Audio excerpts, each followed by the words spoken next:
Okay then, so now we've just spoke about the initial part of the downswing. We're now going to talk about how to get to kind of pre-impact position, what we need to be thinking of in this downswing to get to that pre-impact position. So from the top here, we should now be starting our downswing by turning our hips, sort of pushing down into our left foot. Not doing anything with our hands at the minute. We should also be thinking of keeping the club as we do this downswing. So like we said on the backswing, that shaft angle pointing down to the ball. Now as we're doing this downswing, this stick should still be going through the ball, then to our target.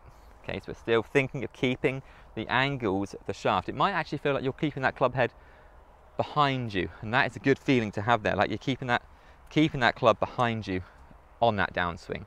So that's pointer number one. So as you are turning your hips to target, driving onto that left foot, keep the club head behind you, keep this shaft angle pointing to target. The other checkpoint is this club face. Keep an eye on that club face, because that there club face pointing to sky, so that's what we call open. That there is club face pointing to floor, so that's closed. So closed ball's going to go left, open ball's going to go right. Here, club face, same angle as my spine. So now we're in a good position then to turn onto the ball and have a square club face. So we've gone for angle of the shaft, club face position in this pre-impact position. So it's very similar to the backswing actually. So we're just trying to copy what we've done on the backswing on that downswing. The only difference really is that we're now driving our hips, okay? So we've gone shaft angle, club face position. Now then, as we are rotating our hips and driving our hips to target, you want to try and get your left hip in line with your front foot. You want to feel like you keep your head in the same position that it was in a dress. We don't want to be moving our head forward. So really try and keep that head in that same position it was in a dress. As we turn back, turn our shoulders over to this right side in that backswing, we then drive into that downswing position, trying to keep our head in that same position. Now here, you probably notice how our elbows are still close together. This right elbow is now getting closer into the rib cage. So as we're driving down, it's close into that rib cage. So we're now in a good position then to explode through impact there. So we'll have a nice good club face position for impact. We're setting ourselves up to get into a really good impact position there. So we'll just go through those pointers one more time. So we've got top of the backswing.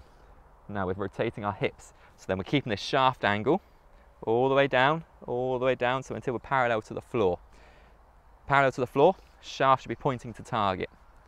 Club face, same angle as our spine. Hips should be fully rotated now. We shouldn't be able to rotate these hips anymore. Left hip on top of that left foot there. And we're keeping our head over the ball with this elbow nice and tight in. So that's a lot to take in there. And there's no way on earth you can think about all of that whilst hitting a golf ball. This is why it's really good to do really slow motion drills, nice and slow-mo, as slow as you physically can. So you take it to the top, really slowly, just work on those pointers so you can think of them in stages. So you go, right, okay, let's get these hips turning to target, moving my weight onto that front foot. I can feel that club head staying behind, I can feel the elbow staying in there. Now, where's my shaft pointing?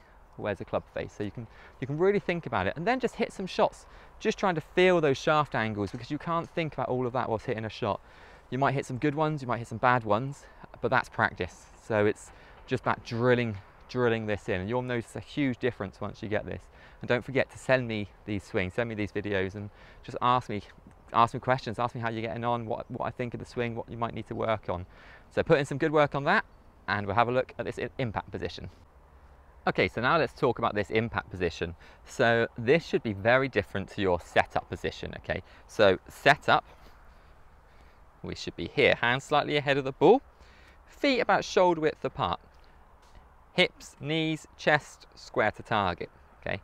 Now the difference between setup and impact, hips fully rotated, hands a bit more in front, head stays behind though, but there's a bit more of an arch in this back because we're not trying to straighten it up and get ahead of it. So we're trying to stay behind it and compress the ball here. So that's where the difference is between impact to set up, so you see the difference there. Now, a really good way of working on this is actually if you just in your kitchen, if you've got a corner cupboard in the kitchen where you can just press your club against the side of the worktop or just against the your dining table or something, just press a club against it, really push forward, turn your hips and drive your hips forward. Just get into that position there so you can feel the club compressing against the kitchen worktop or the dining table. Now, let's talk about how you get to this position. So we're here, our hips have been turning. So now all we do, we just continue the turn of our chest and hips onto the ball. And here, this is a couple of checkpoints you want to have. You want to make sure your hips have turned as much as they'll physically turn. You want your weight to be central. You want the weight in the middle of your feet. You want your hands in front of the ball, and you want that club face square. Really good to go through those checkpoints every time. Hips rotated, weight 70% on that left foot now. Hands in front, club face square, head over the ball.